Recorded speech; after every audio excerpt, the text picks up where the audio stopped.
The Honorable Chrystia Freeland, Minister of Foreign Affairs, landed in Sault Ste. Marie this morning at the Sault Ste. Marie Airport, where she was treated to a tour of the facility before rushing off to a Liberal Party fundraiser. The minister didn't take any media questions at either of those events, but later on, Freeland, along with Soo MP Terry Sheehan, toured Algoma Steel and discussed what she calls the unjust and illegal tariffs on Canadian steel and aluminum industries.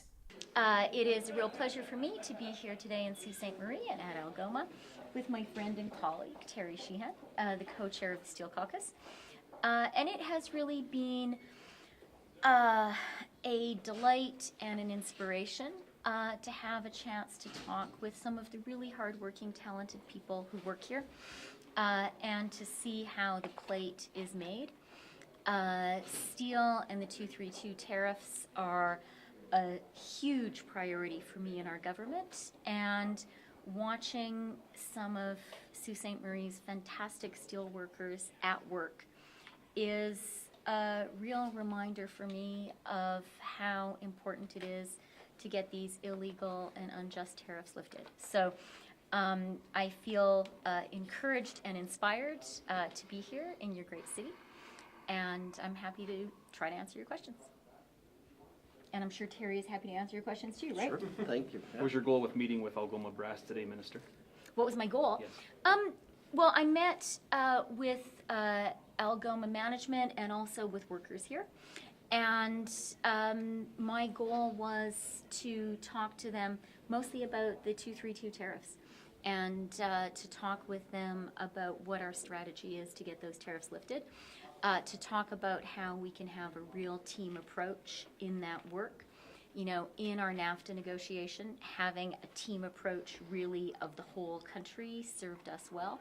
And so we talked about ways that all of us can continue to push really hard using the particular relationships that all of us have in the United States to get those tariffs lifted. So And the other thing that I would say was valuable for me was to hear directly from them about the impact of the tariffs. And I shared with them our strategy and talked with them about what we are doing. Now, Minister, it's been said eye for an eye, slap tariffs on us, we're going to slap it on them. But Canada recently lifted steel and aluminum tariffs on U.S. steel to help several Canadian companies. What leverage does Canada have left to convince the U.S. to drop their tariffs on us?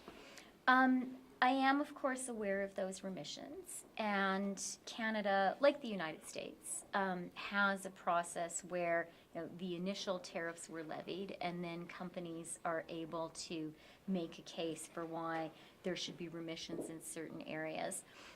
In Canada's case, the remissions are handled by the Department of Finance, and I know that the Department of Finance looks very carefully at the facts and works hard to strike a careful balance. Having said that, when it comes to Canada's retaliation on 232, let me first of all say I think that it was a very important and necessary step by our government to act forcefully and retaliate against the illegal and unjust U.S. 232 steel and aluminum tariffs. That was absolutely the right thing to do. I'm very glad we did it. And I don't think I will be speaking out of school to say I heard here at Algoma strong support for that action. Now, it is the case that because, as is the normal course of business, as is what you normally do when you have this kind of a trade retaliation in place, there have been some remissions. What that means is it gives us an opportunity to look at refreshing our own retaliation list. And that is something which we are doing right now in consultation with a lot of people, a lot of interested parties, and that's actually one of the issues that we discussed here at Algoma today. Does What's this your not timeline make for your bringing job new a lot tariffs? harder, trying to go back to with the United States and say, hey, we need these tariffs removed, when they're saying, well, you're removing the tariffs, why do we need to give you anything? It seems like the U.S. is winning this battle. Well, as I said, it's a normal process and something that both the Government of Canada and the Government of the United States do routinely and are engaged in, all the time, is reviewing remission requests. And both countries have been granting remission requests. Having said that, when it comes to the retaliation, I'm a big believer in the importance and the efficacy of the retaliation that Canada put in place on July 1st. And because in the normal course of business and economic life, there have been some remissions, it means that it gives us an opportunity to look at whether we ought to refresh our retaliation list.